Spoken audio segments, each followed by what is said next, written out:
Pai celeste, Senhor dos céus e da terra, Deus do universo, grande eu sou.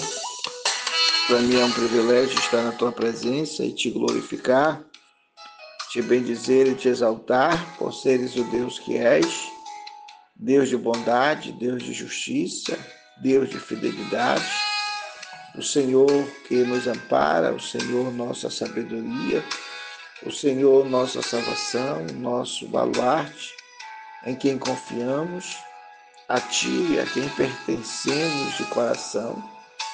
Sem ti seríamos um fracasso, estaríamos derrotados, mas estou diante de ti, Senhor, justamente para te agradecer por sua eterna bondade, Senhor. O Senhor que exerce todo o poder nos céus e na terra e que fazes a diferença, Senhor, no universo. O que seria de nós sem o Senhor, meu Pai? Não seríamos nada.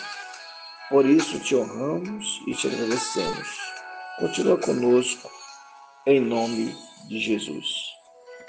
Muito bem, graças a Deus, estamos mais uma vez diante do Pai, do Filho e do poderoso Espírito Santo.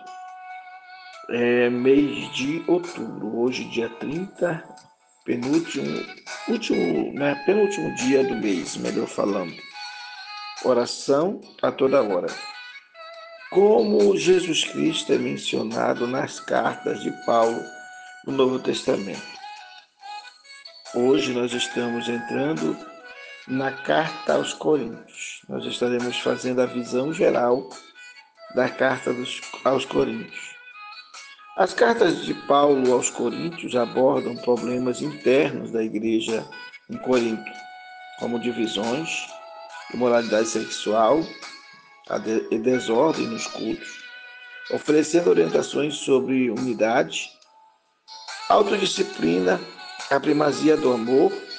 Paulo também ensina sobre a ressurreição dos mortos, o uso dos dons espirituais, a santidade do corpo, que é visto como o templo do Espírito Santo. Louvado seja Deus. Os versículos iniciais diz assim: admoestos, portanto, que aqui sejais meus imitadores, porque por esta causa vos mandei Timóteo, que é meu filho amado e fiel do Senhor, o qual vos lembrará dos meus caminhos em Cristo. Como por toda parte, bendito seja Deus, ensino em cada igreja, mas alguns andam inchados, como se eu não houvesse de ir ter convosco. Mas em breve irei ter com vocês. Se o Senhor quiser, então conhecerei não as palavras do que andam inchado, mas a virtude. Porque o reino de Deus não consiste em palavra, mas em virtude. Que quereis? Irei ter convosco com vara, ou com amor e espírito de mansidão? 1 Coríntios, capítulo 4, versos 16 e 17. Nosso versículo de ouro. Nossas verdades inquestionáveis diz assim: quem escreveu este livro ou esta carta?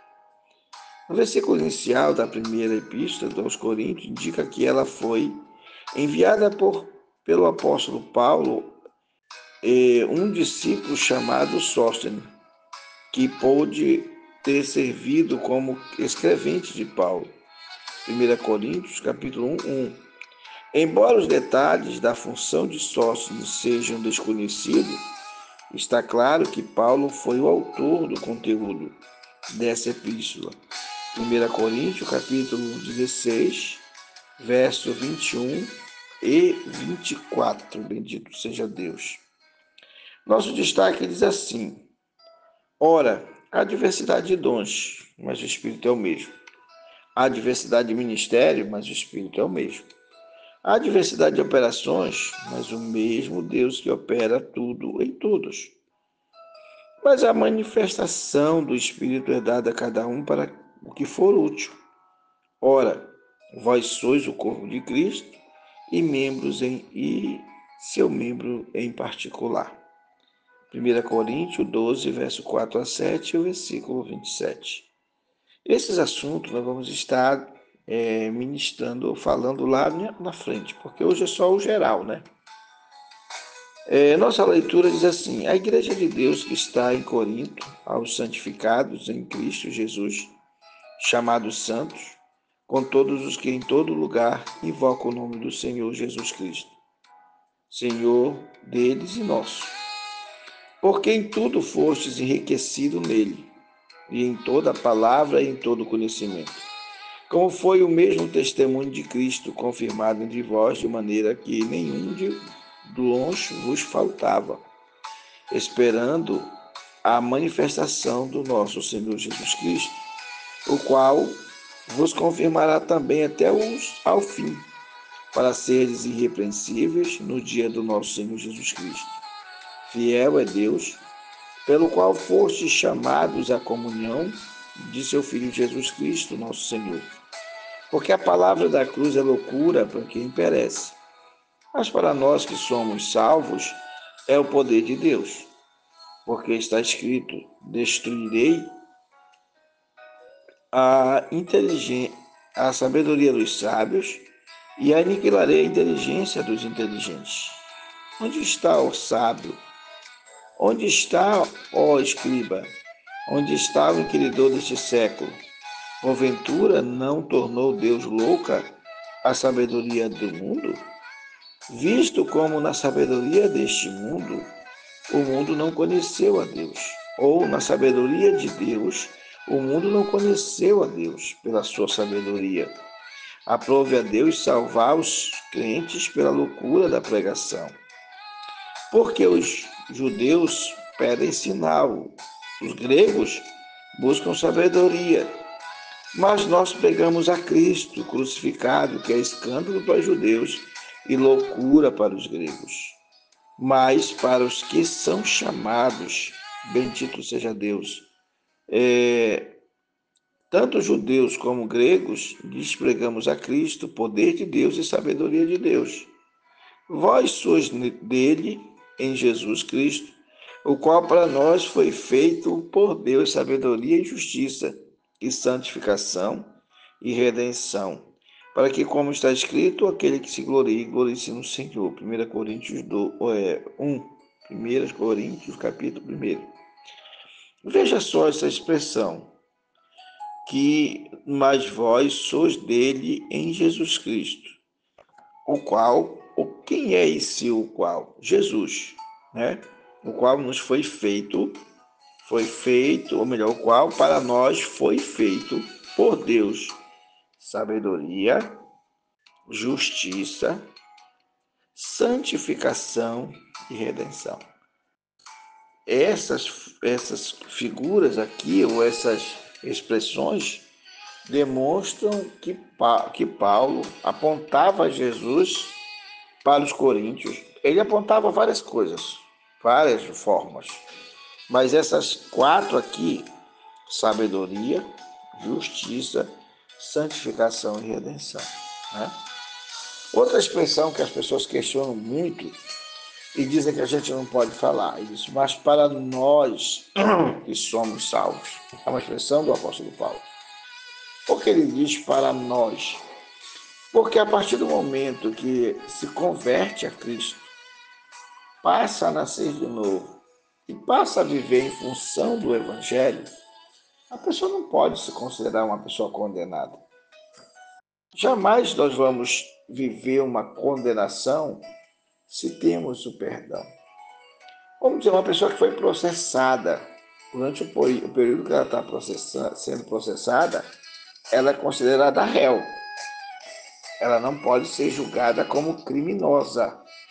Ela ainda está sendo julgada para então ser definida se ela vai ser ou não condenada como uma pessoa que fez o crime, cometeu o mal. Assim também entendemos que quando nós vivemos no mundo do pecado, no erro, no engano, na prostituição, no adultério e em toda sorte de malícia, é claro e justo que a gente vive num processo decadente. Mas se abandonamos este processo e vivemos de modo digno, como Jesus, como João Batista disse que nós devemos viver de modo digno, e passamos a seguir o conselho do Mestre do Evangelho. É claro que podemos nos considerar pessoas não criminosas, pessoas não envolvidas no pecado. Não é que não sejamos pecadores. Não é que não tenhamos paixões e desejos. Não é que não tenhamos pensamentos que possam nos levar ao pecado. Pode. Mas nós estamos lutando, guerreando para não viver aquilo, para não viver a prática. Por isso, Paulo considera isso um estado de salvos, de uma pessoa em processo de salvação, em processo de santificação, em processo de perdão. Entendeu? Essas coisas. Vamos tentar chegar mais rápido. 1 Coríntios é como conhecida a primeira epístola de Paulo à igreja em Corinto, na Grécia. Muito embora possa ter sido a segunda carta do apóstolo aos cristãos daquela grande cidade. É nesta carta que é encontrada a famosa passagem sobre a importância do amor genuíno, no capítulo 13, e também sobre dons espirituais, no capítulo 12. Por isso, 1 Coríntios é considerada uma das epístolas mais poéticas do apóstolo aos não-judeus, né? Veja que ele era apóstolo dos gentios, mas ele manifestou seu ensino também aos judeus e aos não-judeus. Quando e onde ela foi escrita? Paulo escreveu a carta ao Corinto perto do final de sua visita de 3 anos a Éfeso, durante sua terceira missão, que provavelmente terminou em alguns momentos entre 55 e 56 depois de Cristo. A gente pode ver isso em Atos dos Apóstolos, capítulo 19 e capítulo 20.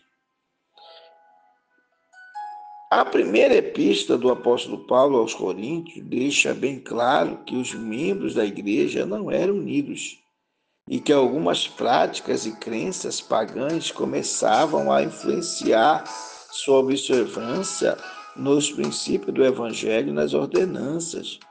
Está no capítulo 1, verso 11, capítulo 6, verso 1 a 8, capítulo 10, verso 20 a 22, capítulo 11, verso 18 a 22. Paulo escreveu aos membros da igreja em Corinto para ajudá-lo com as suas dúvidas e seus problemas e fortalecer os conversos que tinham dificuldade para abandonar suas antigas crenças e práticas. E aquilo que já falamos aqui é que a pessoa larga, vem, aceita viver numa igreja, adorar a Deus, participar de culto, mas ela não está convertida, está em processo de conversão. E nesse processo de conversão, ela pode muito bem ter as manias de lá de fora, agir ainda como uma pessoa pregressa, uma pessoa desejosa, uma pessoa fantasiosa, vivendo pensamentos de fantasias sexuais, de pensamentos de olhar e gostar do que vê e até desejar. É um processo. Muitas vezes, para sair de um vício, a pessoa precisa lutar e paulatinamente ir diminuindo a prática daquele vício até que ela consiga se libertar por completo. Assim também a pessoa que está seguindo, está chegando ao Evangelho, ela vai precisar abandonar as práticas antigas, mas ela precisa ser sábia, ela precisa ser realmente decidida, ela precisa ser convicta, ela precisa olhar para a palavra e tomar posse da palavra de Deus como forma de libertação. A Bíblia diz: conhecereis a verdade vos libertará. Ou seja, conforme eu vou conhecendo a verdade, eu vou abandonando a prática do mal, eu vou abandonando os pensamentos malignos. Alguns títulos e funções de Jesus na carta dos Coríntios. Primeiro, o Senhor, que é Quírios. Este é um dos títulos mais frequentes para Jesus na carta de Paulo. A palavra grega Kyrios é usada tanto para se referir a Jesus no Antigo Testamento, a tradução do tetragrama Yahvé, quanto a um Senhor humano. Em 1 Coríntios, Paulo aplica a Jesus, identificando como Deus de Israel. Jesus é chamado de Senhor Jesus Cristo, ressaltando sua soberania e a sua autoridade. Realmente, Senhor, Ele é. Ele diz: foi-me entregue todo o poder nos céus e na terra. Se Ele foi entregue todo o poder, Ele é Senhor deste poder. E Ele é Senhor porque criou todas as coisas também. Ele é Senhor como Filho de Deus. Você não vai chamar para o príncipe, vai chamar de tu. Você vai chegar com ele e chamar de Senhor. Ainda que ele não seja dono, mas ele é filho do dono. Né? Então você vai ter que respeitar, chamar ele dentro de uma pronúncia de respeito, onde você considera a evolução, a posição daquela pessoa em relação à sua pessoa. Assim também é com Cristo. Nós não podemos deixar de considerar o Jesus como Senhor, porque foi ele, o Pai entregou para ele todo o poder nos céus e na terra. Está lá escrito no livro de Mateus, no capítulo 28. Cristo é Messias, ou Cristo ou Messias, ou ungido. Paulo chama Jesus de Cristo, o ungido de Deus prometido nas Escrituras hebraicas. Essa identificação enfatiza que Jesus é o cumprimento das profecias messiânicas e que sua obra salvífica é realizada através de um plano divino. Ou seja, ele, como Messias, ele foi enviado para estabelecer uma nova aliança. E todo o processo necessário de enfrentamento, de dificuldade, de canseira, de tentativa de fazer o seu melhor, de viver o seu melhor na terra, Jesus fez, sem pecar, sem transgredir, sem agir de forma arbitrária, mas fazendo de tudo para que a sua fidelidade, a sua honra permanecesse. Bendito seja o nome do Senhor.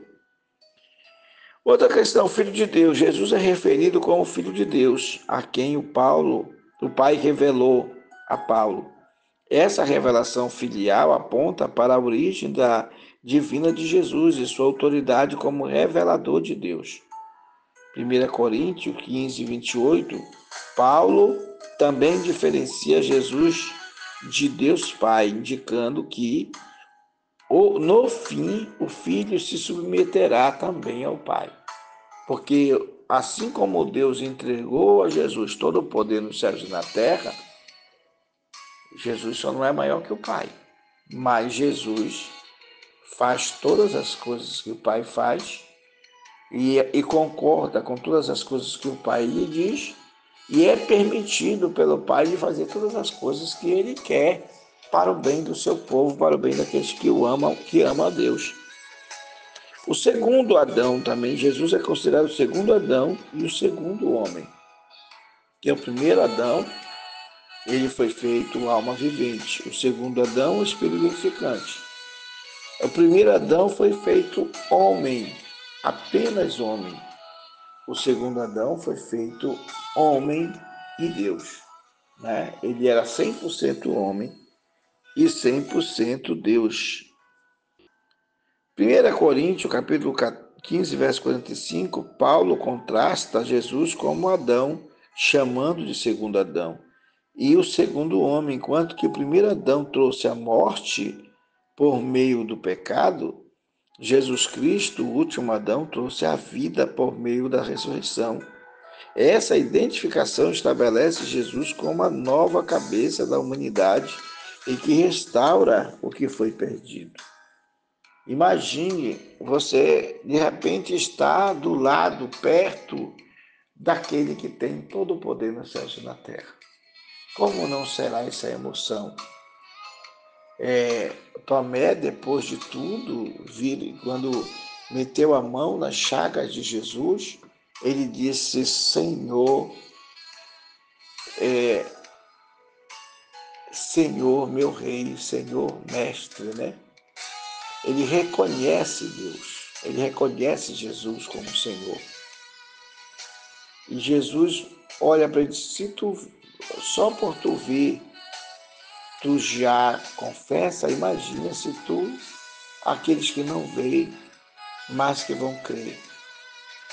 É uma grande glória crermos em Jesus como aquele que nós não vimos nascer, não vimos ser crucificado, não vimos morrer, não vimos ele andar nas ruas, nos valados, nas esquinas, em todo lugar como Jesus andou, na beira das praias, nos portos.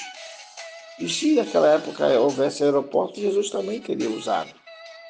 Porque Jesus estava disposto a anunciar o Evangelho em todo lugar onde ele pudesse anunciar. E o que ele não pôde fazer, ele primeiro enviou 12, depois ele enviou 70 dos seus discípulos para anunciar o Evangelho, tendo o poder de curar as enfermidades.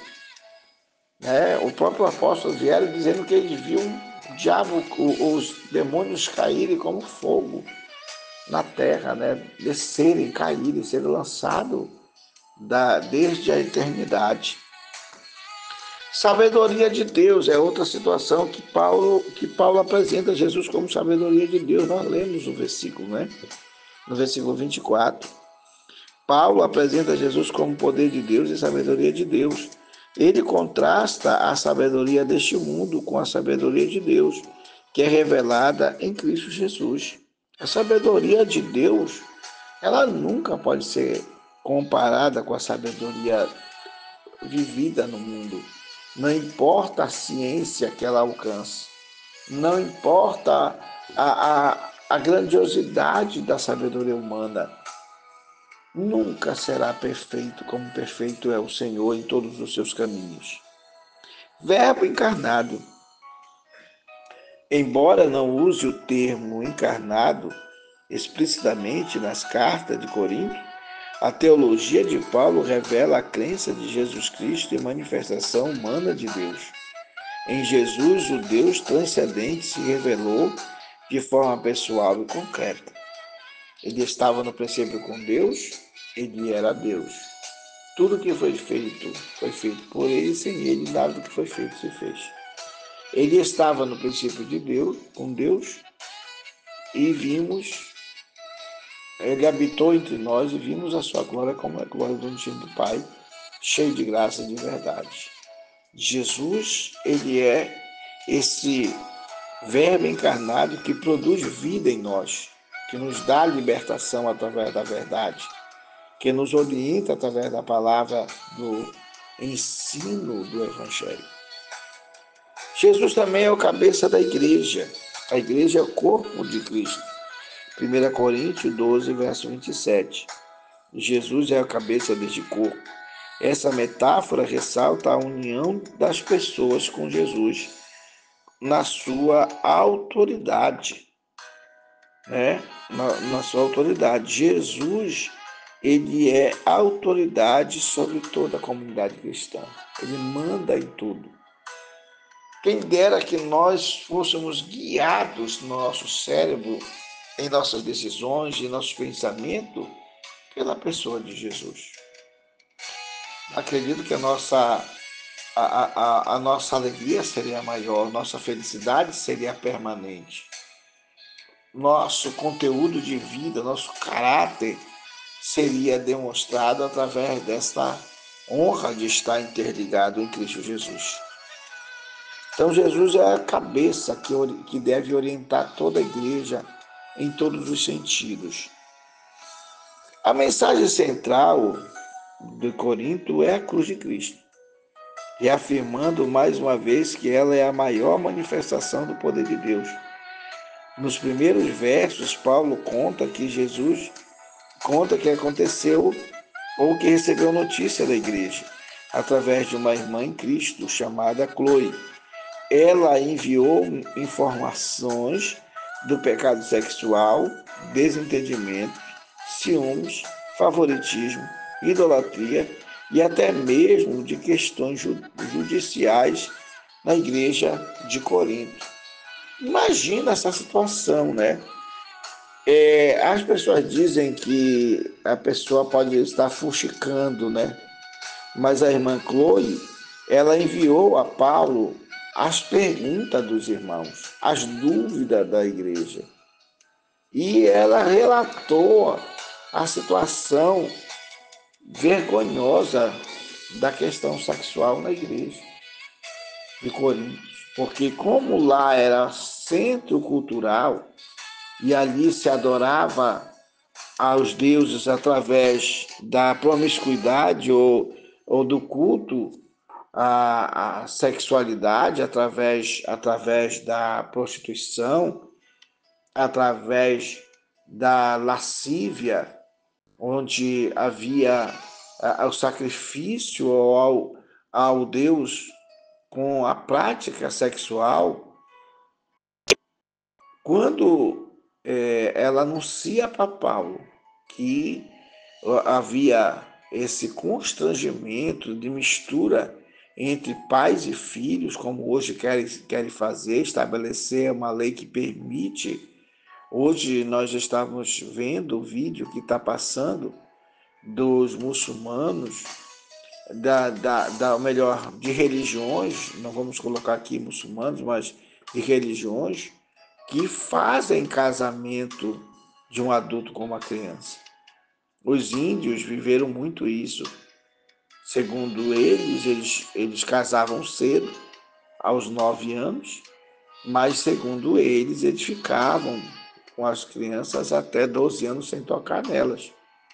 De qualquer maneira, 12 anos ainda é uma criança que ainda não está estabelecido o corpo dela. Ainda não tem todo o vigor e toda a capacidade de suportar uma vida sexual ativa. Agora imagina quando se casa com uma menina de 7 anos e já vive uma vida sexual ativa. Qual é a criança que não quer benefício? Qual é a criança que não quer o direito de ter as melhores roupas, vestir os melhores calçados, comer as melhores comidas, todas as guloseimas? Mas em prol disso ela tem que dar o próprio corpo para ser subjugado, para ser usado por um adulto. Mas é assim que está hoje no nosso tempo, e que está se caminhando para uma legalização disso, de casamento de pai, filhas, mãe, filho, cunhado com cunhada, enfim, casamento de 3 pessoas, 4 pessoas dentro de uma mesma casa, né? E vivendo o mesmo relacionamento, usando os mesmos corpos. Isso traz uma sensação de impotência da questão da pureza, da perfeição. Porque não é porque tudo é gratuito, não é porque Deus nos perdoa, não é porque Deus nos chama e nos recebe com tudo que somos, que a gente vai ficar na prática do que fazíamos. Tem que lutar para vencer esses desejos. E, na medida do possível, evitar a prática sexual ou a lascívia com uma criança, né? Já é errado fazer com um adulto, fazer a fornicação, agora imagine fazer com criança. O apóstolo traz um longo sermão de como a igreja deveria se portar e conselhos que devem ser aplicados hoje em nossas igrejas.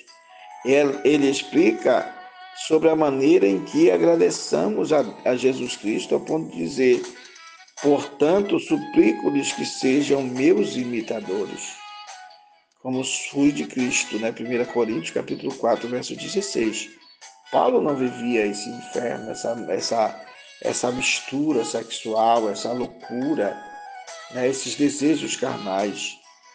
Na segunda parte, dos capítulos 7 a 16, o apóstolo investe tempo respondendo às perguntas feitas pela equipe da igreja de diversas questões de doutrina e liderança que podem ser resolvidas à luz da carta aos Coríntios.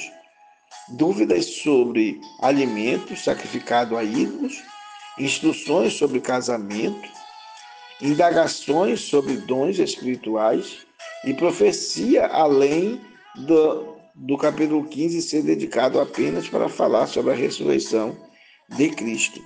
O apóstolo Paulo nos deixou princípios fundamentais que servem de base para resolvermos problemas semelhantes em nossas igrejas de hoje. Embora com 17 lições nós podemos estudar a epístola tão rica, ela foi escrita cuidadosamente nós vemos aqui, pelo apóstolo Paulo, para a igreja de Coríntios. Mas aqui nós também temos alguns autores que nos trazem as lições que demonstram, como nós estamos aqui com o pastor Vanderly Lima Carneiro, da Igreja Congregacional, como um bacharel de letras e mestre em teologia, que deixa bem claro que o apóstolo Paulo nos deixou princípios fundamentais que servem de base para resolvermos problemas na igreja. Hoje em dia, quase não se aplica mais a questão da disciplina. Paulo ele anuncia que a disciplina deve ser utilizada quando a pessoa não quer se submeter ao ensinamento da palavra para se afastar dessas coisas.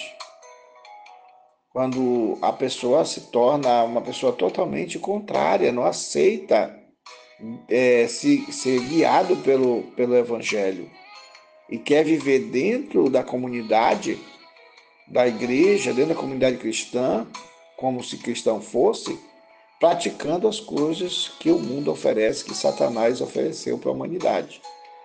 Jamais podemos aceitar essas coisas. Devemos procurar nos limpar. Sede, desejos, pensamento podemos ter, mas precisamos lutar para que isso não aconteça de forma a denegrir ou a humilhar a Igreja de Cristo e a levar a Igreja a submergir dentro do pecado. Oremos ao Senhor. Senhor nosso Deus e nosso Pai que está no céu, é privilégio, é honra, é uma coisa imensurável estar na sua presença. É muito maravilhoso poder desfrutar de suas muitas misericórdias.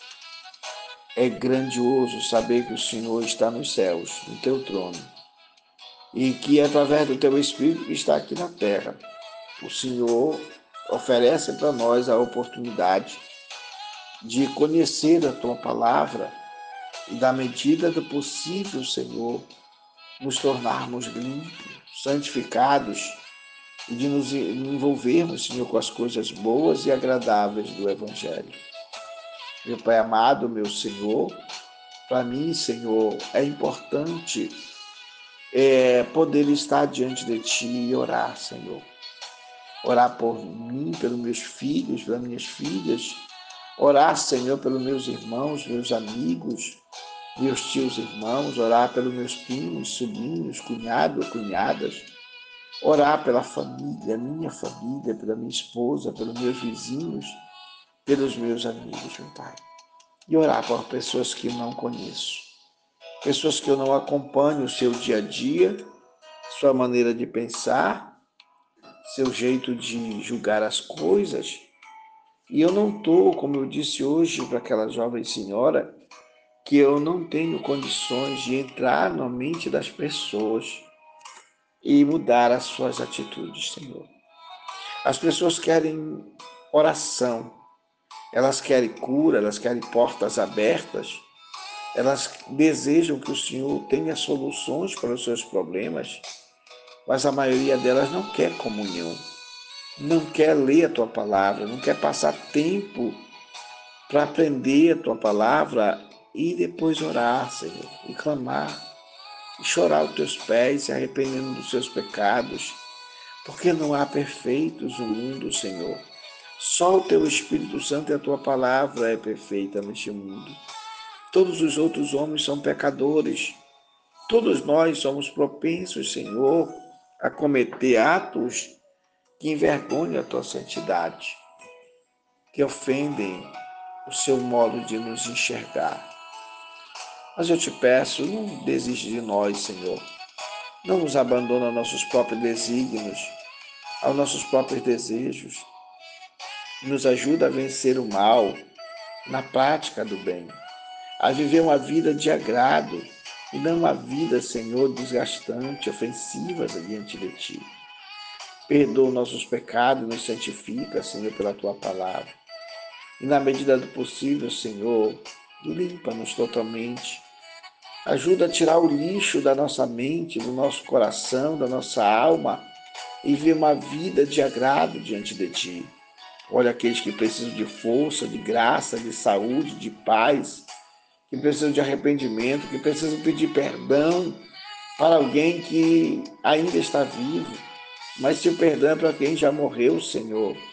Só o Senhor pode perdoar por quem já morreu, porque o Senhor conhecia o desejo e intenções das pessoas no passado. Então o Senhor sabe se elas aceitariam ou não perdoar. E o Senhor pode perdoar por nós, por elas, Senhor. O Senhor pode perdoar por mim, porque o Senhor sabe, entende o meu coração. Então, Pai, o Senhor é o Deus da misericórdia, da compaixão, o Senhor é o Deus do livramento. O Senhor é o Deus que requer de nós, Senhor, compromisso e fidelidade. Mas conheces que o Espírito está pronto, mas a carne é fraca. Te pedimos em favor do pobre necessitado, do aflito, do carente, da viúva, do viúvo. Te pedimos em prol daquele Senhor que não tem para onde correr, que estão endividados. Estão buscando uma forma, Senhor, de ser sinceros, Filho de Deus. Abençoa, Senhor, fortalece, anima, alegra. Faz a mudança nos corações e nos pensamentos. Ajuda as pessoas a mudarem de atitude, Senhor, a vencerem aos seus desejos carnais, seus olhares, seus pensamentos. Sejam, Senhor, pessoas suficientemente corajosas. Pai, em nome de Jesus, olha para aquele que está doente, acamado, que está precisando de socorro urgente, de saúde no seu corpo, está hospitalizado, que está num lugar tão longe de um hospital, de uma providência de saúde. Mas o Senhor é Deus para mudar a história, para entrar em convívio com essas pessoas, em solução para essas pessoas. Pai, em nome de Jesus, não nos deixe, Senhor, sem a chuva temporânea e seródia.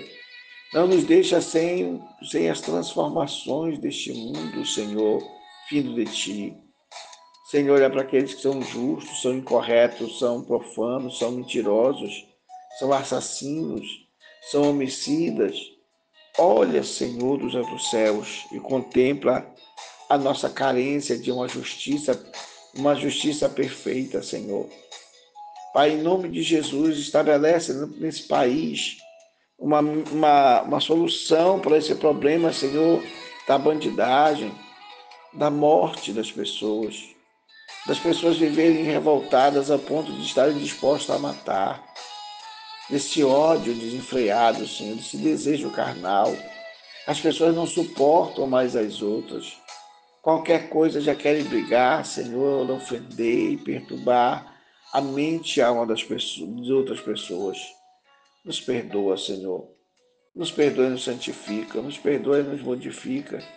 Nos perdoa, Senhor. Assim toma a nossa frente, a nossa alma e dirige nosso corpo, nosso coração. Abençoa nosso lar, abençoa nosso Brasil, salva nossos estados, age nos nossos municípios, nossos bairros, nossas ruas, nossas casas, Senhor. Deus trabalha na justiça, seja ela federal, estadual, municipal. Age na mente dos juízes, age na mente, Senhor, dos deputados e senadores, dos deputados estaduais e vereadores. Age nas suas famílias que precisam muitas vezes de um milagre, de uma solução, Senhor, que só vem de Ti. Assim entregamos tudo nas Tuas mãos e confiamos que o Senhor quer nos abençoar, que o Senhor quer nos curar, que o Senhor quer nos perdoar. Recebe nossa adoração e responde-nos com resposta divina, com resposta de milagres. Em o nome de Jesus, te adoro e te glorifico, Pai, hoje e para sempre.